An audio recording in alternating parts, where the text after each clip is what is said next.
Let them fail early and often and fix their mistakes and get better as they go. That's how you grow. That's how you become the person you're meant to be, is by making mistakes. Man, the mistakes I've made in my life have probably propelled me forward further than anything else. Those are those Mhm. learning experiences.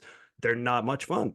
They're not fun a lot of the times, but I think a lot of us as parents, we love our kids so much. We try to keep them from failure, or we try to do things for them in their place, or that's just going to stunt their growth. We need to let them fail. If you picture a kid when he's little trying to pour a glass of milk. Oh, that's a terrible sight, isn't it? They're going to fail at pouring that glass. It's going to be everywhere in your kitchen.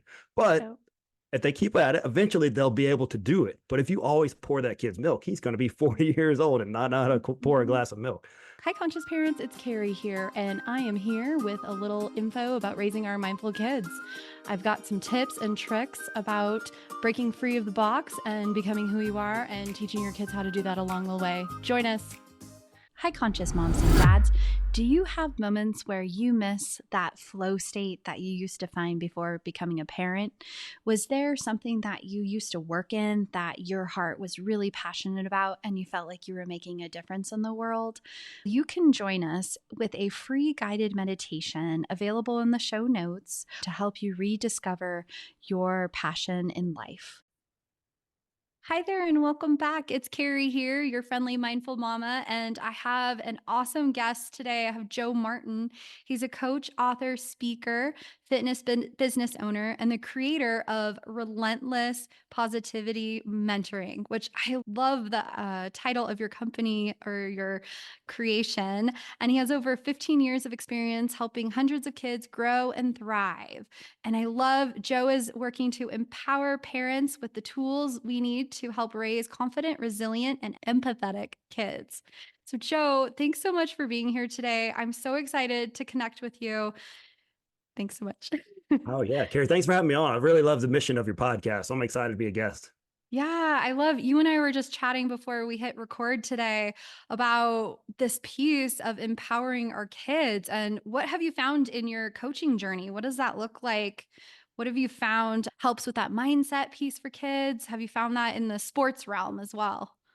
Yeah, so I like to the reason the time I wrote a book and it's called "You're Not Who You're Going to Be" because that was my message. Because I coach middle school football, and there can Okay. be a wide variety of physicality at that age. You'll get a kid Mm. who's 180 pounds, he's got a mustache, he's got six pack abs already, and he's like a full grown man at 13, 14 years old. And then the kid, same age, same grade, right next to him, weighs 50 pounds. His arms look like toothpicks. This is Oh. it's like two different species, but you don't know what's going to happen in the next 6, 7, 8, 9 years of your life. Yeah. You could grow and change. The guy that's already got the mustache, he's probably topped out. He's already a man. But I think about my son, who when he was in middle school, he was very tall, but he wasn't coordinated. Those two didn't come together. And he was always turning over the ball in basketball. He was put on the bench and he just didn't think he was very good, but he kept working at it and getting better. And now he's playing Division I basketball. That's a message to these kids because they can't see to next week. So just if you can get Mm. them kind of thinking a little bit more long term that, hey, you're not stuck being whoever you are right here. It could be school, your grades, or what you look like, or you're gonna change and grow and learn so much. You're not who you're going to be. Yes, it's true. Kids, they focus so much in like right now, and it's hard to think of the mindset of what the future has to bring. As you're describing the second kiddo, I just think of my son is really into the series, The Diary of a Wimpy Kid. Yeah. And I'm picturing that kid going out on the sports field. And I think we can quickly realize when we look around and how disheartening it can feel if you're looking at other kids that do have the mustaches already in middle school. So what does that look like for you? What are some, do you have a tool or anything you can share with parents that you've realized or found that helps with some of these kids that feel like the diary of the wimpy kid when they're walking out on the field? I think it's realizing the difference between encouragement and praise. Praise, the mustache kid probably gets the praise, right? Because he's probably a great athlete. He's very strong naturally. There's nothing really did. That's who he is. It's always the prettiest girl in school or the smartest kid. They may not study or do anything. They just naturally know all this stuff. Oh, you're always so smart. Meanwhile, there's some kid that's struggling just to get those C's. Like he's studying every night. He's doing all his homework just to get by with those C's. That's Right. the kids you want to encourage and say, hey, this is going to pay off. These study habits you're learning right now, this Mhm. ability to have this work ethic, it's going to pay off. That's more the encouragement that you can see. Fostering that growth mindset is so important in Yeah. these kids because it will Yeah. pay off. And eventually, on the other end, the kids that have never had to work hard and have just always been, it's been come easy to them, they're going to have Mhm. a rude awakening one day. I talk about those Yes. kids that get the highest grades on the Yep. ACT and 4.0. Then they go to Ivy League schools and everyone's super smart and the Mhm. classes are so much harder. Those kids fail out at a very high rate because they've never faced adversity like this. The kid that's going to go through that adversity and make it through, he's usually more successful in life. Yeah, I love that. Having those challenges and learning how to face and overcome those challenges, learning how to, yeah, there's that thing we talk about with gifted and talented kids, those kids that testing comes easy. It's learning how to study. They never had to learn that, Yeah. learning how to try new things. So I actually had a coach at my kids' elementary school, and he had mentioned to have kids try different sports. He had said, don't just channel them into one thing. Is that part of learning how to try different things and learning to try things that are hard or challenging? Is that Yeah, the I mean, mindset there? how do you know you're good at it or not good until you try it, right? You may be the best hockey player in the world, but you've never tried it before. Go out and Yeah. here's the deal. It's okay if you're not good at it. It's okay Mhm. you try. You may love playing, you may not be very good at it, but you can go out and try and play. Here's a tip for parents. Let your kids fail. It's Mm. okay. It's part of life. They're going to fail. They might as well fail in a safe space at home with you there, walking them through it. And you can give them advice and ways to get through this before they get out and they're not under your roof anymore and they fail. Yep. Then they don't have anywhere to turn. They don't know what this looks Yep. like. Let them fail early and often and fix their mistakes and get better as they go. That's how you grow. That's how you become the person you're meant to be, is by making mistakes. Man, the mistakes I've made in my life have probably propelled me forward further than anything else. Those are those Mhm. learning experiences. They're not much fun. They're Yep. not fun a lot of the times, but I think a lot of us as parents, we love our kids so much. We try to keep them from failure, or we try to do things for them in their place, or that's just going to stunt their growth. We need to let them fail. If you picture a kid when he's little trying to pour a glass of milk. Oh, that's a terrible sight, isn't it? They're going to fail at pouring that glass. It's going to be everywhere in your kitchen. But Yep. if they keep at it, eventually they'll be able to do it. But if you always pour that kid's milk, he's going to be 40 years old and not know how to pour a Mhm. glass of milk. That's an extreme example, but it's things like that. Let them fail. It's okay. Yes. What would I tell my 6-year-old daughter? She is a little bit of a perfectionist and she brings all the energy. So we are trying to get her into soccer, but she says, "Mom, I don't want to lose. I can't handle it if our team loses." What do I tell somebody like that? So there's an old football coach. His name was Bill Walsh, and his whole thing was the scoreboard will take care of itself. So every Mm. individual player focuses on what is my task, what is my job. I don't care what the scoreboard says. If we all do our jobs, the scoreboard will take care of itself. So if you can get her maybe focusing on here's what you're supposed to be doing. You're obviously Mhm. you have teammates in soccer. You have to worry about that a little bit. But Yeah. did you give your best effort? Did you Mhm. do what you were supposed to do? Don't worry about if you're winning or losing. Did you handle what you can control? So my job as a coach is I try to talk about kids' attitude and effort. That's the things you Mm. have 100% control over. You don't have control over whether you have the mustache and the six pack abs, but you can go show up and practice as hard as you can. You play as hard as you can, have a good positive attitude, be supportive of your teammates. All those things are going to pay off later in life. Those are great employees, people that are like that. So Yeah. trying to find these life lessons within sports has always been my goal for these kids, to show them that these translate into real life. So focus on what you can control and your attitude, and the rest should take care of itself. Okay. I love that. What would you say to the parent that calls out other kids as grass pickers? I have had my kid called a grass picker. He didn't hear it, luckily, but other parents heard it. What would you say to those parents? I was like, maybe he's the best grass picker in the world. You don't know what this kid's capable of. I don't. How old was your son at this time? First grade, he was 6 or 7. Yeah. Man, that parent doesn't need to be around sports. I'm just saying. Why? If that kid wants to pick grass, let the kid pick grass. It's okay, man. Are you having fun? Are you having fun picking that Mm. grass? You're 6 years old. You're a first grader. Yeah. Sports are supposed to be fun, Yeah. especially at that age. If Yeah. that's what he wants to do, that's okay. If that keeps Mhm. him coming back to practice and you don't have to drag him, then that's okay. Yeah. Uh, he's outside. He's Yeah. getting fresh air. He's getting sunshine. Who Yeah. cares if he's picking grass? We're not trying to win the championship. Hey, Right. listen, you can't be Bill Belichick or whatever of the 6-year-old soccer league. It's okay. All right. Yeah. Yep. Just keep the parents in mind. Don't try to live your dreams through your kids. That a Mhm. lot in sports. I see that a Yep. lot as a coach. Uh, Yep. they got to walk their own path. Leave other kids alone. Keep your mouth off of other kids. That's my, as a coach, I tell them, Uh-huh. you talk to your kid. I don't want to see it, but you talk to your kid how you want to. Leave that Mhm. kid alone. That ain't your kid. You don't worry about, why are you Yeah. even worried about that? Yeah, for sure. And my kid also was the kid that was pulling the kids up that fell down when they got knocked over. See, So there you we go. all need the team connector, right? Yeah. The person that brings the spirit. Yeah, the praise and encouragement thing. He's probably not get praised as the best soccer player, but man, he's an Mhm. awesome teammate. Encourage that teammate, that teamwork. Yeah. That hey, he's a helper. I want that kid in life. That kid's going to be a winner. The one that lifts Mhm. up others and helps them up. Who cares if you score a goal when you're Yeah. 6 years old? It may Yeah. be awesome at the time, but I want to remember that kid who showed kindness. He showed he's a good teammate. He Mhm. hustled over there and helped him up. And if he's picking grass on the other time, though, who cares? Definitely. Gotta have the spirit there. Hi there, Changemaker moms and dads. It's Carrie here. I hope you're enjoying today's episode. If there's any pieces of this episode that resonate with you, we would love for you to share it with a friend.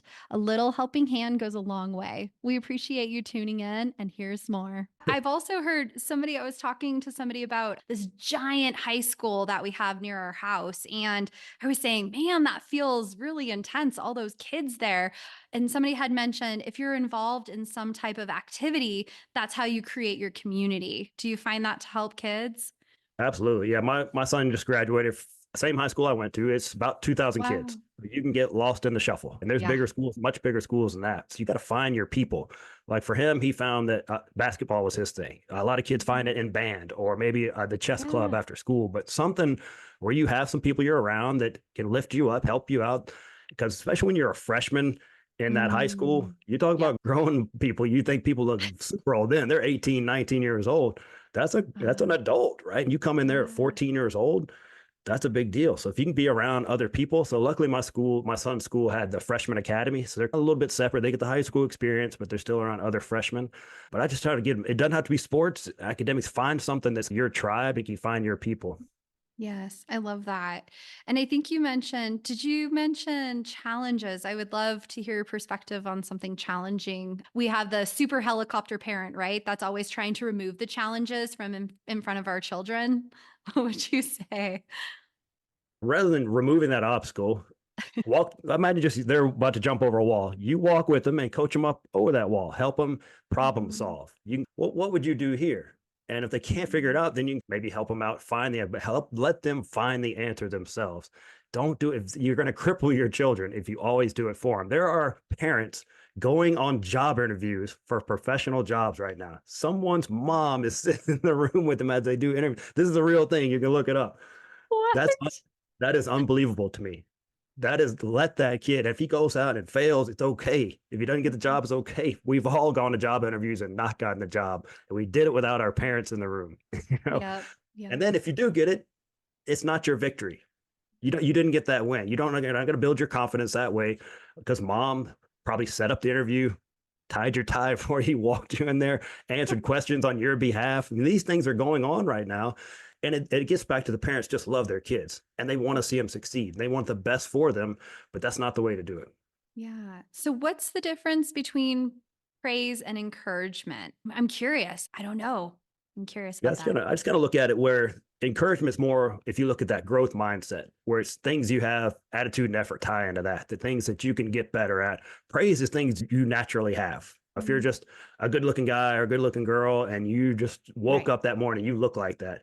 They tend to Mm. get all the praise, but it's empty. They didn't really do anything to Mm. garner that praise or anything like that. Mhm. Encouragement is something if they keep doing it, they can get better at it. They can improve things like that. If you look at it that like the guy that your son helping up people, I would encourage that right away. I would see that and be, oh man, awesome job helping that kid up. That's what we want to Mhm. see out here. Things like Yeah. that. But the kid that it just outruns everybody and scores a goal. I'm going to cheer him on. Don't get me Mhm. wrong. I like to see that's Sure. just a coach. We like to win. Coaches like to win. But that's just gonna. He's already fast. What do you want to say? Hey, good job. Keep that up. He can Mhm. keep getting better at dribbling the ball, and you can get a little bit faster and things like that. But the things I like to see are those character based things and those hard work things that they feed into that growth mindset. That the kid will connect the dots. That if I do this, I get better, and if I keep doing, I get better and better. That I can improve. Mhm. I love that. Okay, so I have a question as we're talking about middle schoolers. My daughter is 6 and she asked about trying to get on my cell phone, and we're very anti, we don't do a lot of devices in our house. What are your thoughts on cell phones for preteens and teenagers, and what are your feelings on these? Keep them off as long as possible. And Hmm. if you can avoid them at all, some people, they've already opened that Pandora's box. I get it, man. Yeah. There's kids at so young age that have those things. But if you've already let them, the main thing is do not let them keep the thing in the bedroom at night. There's no reason they need that at night. Yeah. My Yeah. son was in middle school. He would have people. We kept his. He got a phone in middle school. Probably a little early for us, but we did it. We look back and it was very low. But anyway, he would be getting text, social media messages, and things like that at 2, 3 in the morning on a school night. Wow. There's kids out there. There's no wonder they can't learn in school. They're not in a good mood. They're irritable Man. because those how temptation is with your phone. If you're like me, Hmm. and I look at my phone a lot. I got to admit, Yeah. if it was just sitting there, I'd probably be tempted to look at it. And if I hear that Right. thing ding in the middle of the night, I'm going to go check it. And you Yeah. think a 10-year-old or 12-year-old won't do the same? Yeah. And another thing is put some sort of monitoring software on there. We use Bark. Hmm. It's an app you use on there that tells them if there's bullying on there, if there's any Hmm. kind of sexual things on there, drugs, alcohol, those things. You get Wow. alerts of what's going on in your kids' phones. Now, my wife Hmm. always told, "Hey, at any time we could just grab your phone and look at it. Yeah. Whatever's on there, it doesn't need to be anything bad. Monitoring those things and not letting them putting those in their room at night, because you'd be surprised how many kids have those things with them Jeez. underneath their pillow or at their bedside. Oh man. Okay. I have 6 and 9 year olds. And so you're just scaring this mama away from any. I'm going to put that off as long as I can. Yeah, My my kids son are got a phone early because one day he used to ride his bike to school, and right. we got this robocall that hey, he rode his bike to school. We got a robocall about 8:30. School starts at 8. Your Uh son is oh. missing from school, Sure. and man, my heart dropped. I about had a Hmm. heart attack. It ended up being just an error in the system. They gave us Oh, that call and almost. geez. But then I started thinking, what if something happened? So we did get him a Hmm. phone in fifth Yeah. grade, which like I said was early, but it could only call out, no social media or anything like that. Hmm. Oh, Um, smart. Yep. Yeah, you can do. There's some ways you can do it because I know some kids they need to be kept safe. They need some way to contact somebody, but you can put Hmm. those things where they can only do certain things. But Sure. to just hand a kid at that age just free reign with those things, Oh, it's man. wild. Yeah, it's really, I feel like there's a lot that kids learn. They learn when they have that access, right? When everything is instant in their lives, it really decreases our acceptance for having to wait. Kids are not used to having to wait. We have Amazon packages being dropped off. We have curbside pickup instantly, all this instant gratification. So, have you found that kids are having a harder time trying to wait for things or keep going, right? With Oh trying yeah, to practice and not I would getting it love right it if away. it was just kids, but it's adults too. It's all of us, right? We Oh, live in a microwave society. We want it now. We want it hot and ready right now. I don't want to mhm. wait 2 minutes. I got to wait 2 minutes on this microwave meal. That seems Yeah. like an eternity. So that's once it gets back to failure, right? Because if they can't have Yeah. something right now, then sometimes they'll give up. Like kids quit things at Mm, a much higher rate these days because I could just go do something else. This is yeah. hard. When things get hard, then they try to quit. And a Mm, lot of parents are letting them because hey, a lot of us are busy. We have things going on. mhm. It takes a lot of energy to do all that. And if the kid doesn't want to do it, nobody wants to drag a kid to some sort of sporting event or activity they don't want to go to. We've all done it Right. and it's miserable. So putting in Yeah. that extra effort is tough. So yeah, Mm, helping kids realize that hey, you stick things out. A lot of us, if you have your mhm. kids sign up for a sport, whether you like or not, you're going to finish the season. You may The not be there. season. Yep. Yeah, so you got to Yep. finish things out, teaching them that if you commit to something, we finish it. Hmm. Yeah, I like that. I like the mindful pieces that you're bringing. Do you bring that into some of your coaching where you use some of these mindful? It seems like you're using mindful tools in coaching, which is really cool. Yeah. Yeah, because like I said, my whole thing is, hey, I love winning like anybody else. It's awesome. But at the end of the day, Hmm. it is middle school football. These are seventh and eighth grade kids. This is not the NFL Super Bowl championship, none of that. We're trying to teach Yeah. life lessons. We're trying to get you better. My job as a coach, what I look at is if you want to come back and play next year, I've done my job. That way you're learning something, you're enjoying it. This age, you should be getting better. I'm going to teach you how to be safe. I'm going to teach you to do the right things, techniques, and things like that. But I'm also teaching you about yourself. I want you Mm, having confidence in yourself. That's what sports did for me. And that's what I want to yep. do for other kids because that's why you see when you see, oh, I worked at something, I got better at it. That's awesome. Mhm. I didn't have to be the star player, but I like to point back. Remember the beginning of the year, you couldn't even catch a football. You didn't know how to put on your pads. You didn't know how to Yeah. do this. And look how far you've come. Just helping them see that, look, you kept showing up every day. I know you weren't the star player and you didn't play very much most games, but look what you did do. And just reminding them because they forget sometimes. A lot of us do as well. Just we get caught up in the day to day, but just helping them remember it. And the mindset is so important in a lot of things. And just showing that if I keep showing up and I'm consistent, good things can happen. I love that so much. This mama is getting ready to coach third and fourth grade basketball. I'm a co-coach, so I'm not the head coach, but I'm getting ready. So this is giving me such great tools for Y ball this Just fall. be ready for chaos. That's all you need to know. Great, great. I think our main goal is just having fun with this age group, right? 9 and 10-year-olds or If they eight, learn a 9. couple things, have a good time, they're out there getting physical activity, it's okay. It's not Yeah, the NBA. It's all right. it's true. It's But there true. will be parents that want the kids to be dunking it at that age and being dominant and all that. Let them go sit somewhere else. We're trying to have fun, learn the game. We're just getting Mhm. started. I love that. I think that's so empowering for so many kids, especially in middle school, because I think every single adult looks back and goes, middle school. You probably get Yeah. that face a lot about middle school. It was a It's a hard tough age, period. especially Yep. now with social media. Like when we were coming Oh, up, like bullying, a lot of people got bullied. At 3 o'clock, the bullying was over. I can go wow. home, take a break. Now with the Yeah. cell phones, you can be bullied 24 hours a day, 7 days a week, 365 days a year, and by people you've never met in your life. And they will say horrible things they would never say face to face over these devices. So they're dealing with a Jeez. lot. It's and Oh, it's an awkward age. Like I say, you don't know who you are. The kids I work with, the hormones are wild. You don't know what this yeah. kid on Wednesday may be a totally different kid on Thursday because he Yeah. doesn't know. He doesn't know what he's doing. A lot of times they'll act up like the kid not too long ago. He threw his helmet. I asked him why he did that. He said, I don't know. And he didn't. Mm, He just did it, right? They're very impulsive because they have so yeah. many things going on in their lives. It's Yep. a weird, tough age that we just got to help guide them through. I was just doing a training for speech therapy, just working on my continuous education. And they had mentioned this piece of co regulation or connection that parents need to have. And it was toddler era. And then preteen era was also when they said just this need for connecting with others. So I love that there's coaches like you out there and connecting with these kids and empowering them. That's wonderful. Oh yeah, it's a fun age group. Some days it's a challenge. Don't get me wrong, but it's fun. They are hilarious.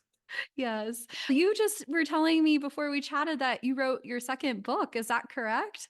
I did, Yeah. yeah, yeah. Like I said, it's called "You're Not Who You're Going to Be," just based on what I've Mm, seen at that age group, the 10 to 14-year-olds. Because the reason I wrote the book is I saw this stat that the second leading cause of death for 10 to 14-year-olds was suicide, and wow. man, I wouldn't sit right. I wouldn't sit. I couldn't. It wouldn't leave me. Yeah. You ever get something just inside you, and just I got to do something about it. I'm not a Jeez. doctor. I'm not a therapist, but I'm a coach. So that's what I'm Mhm. going to do. I'm going to figure it out what I can do. So I wrote this book just to help other people. If it helps one person, amazing. Yep. Because it's Yep. so painful to write a book. You asked me about writing a book. For me, it's painful. Some people they're very good at it, but I have Yep. no idea how commas work. I throw them out there and hope they land where they're supposed to. I don't know how that works. Guess what? You got editors that do. So I got me one of those. Yeah. So I just wrote that book just to for other people and parents and coaches and that are dealing with this age group because hey, it takes all. It's going to take a village to help all these kids. They're going through so much.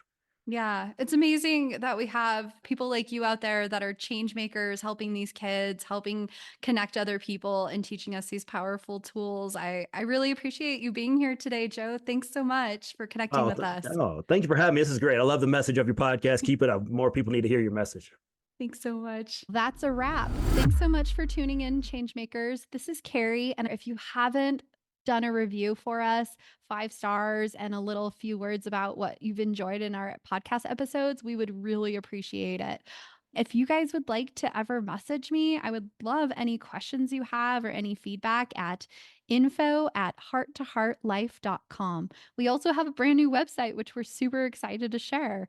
It's hearttoheartlife.com. Thanks so much for tuning in and happy life, happy times, changemaker families. Please remember that the information shared on this podcast is educational in nature and does not constitute licensed mental health advice.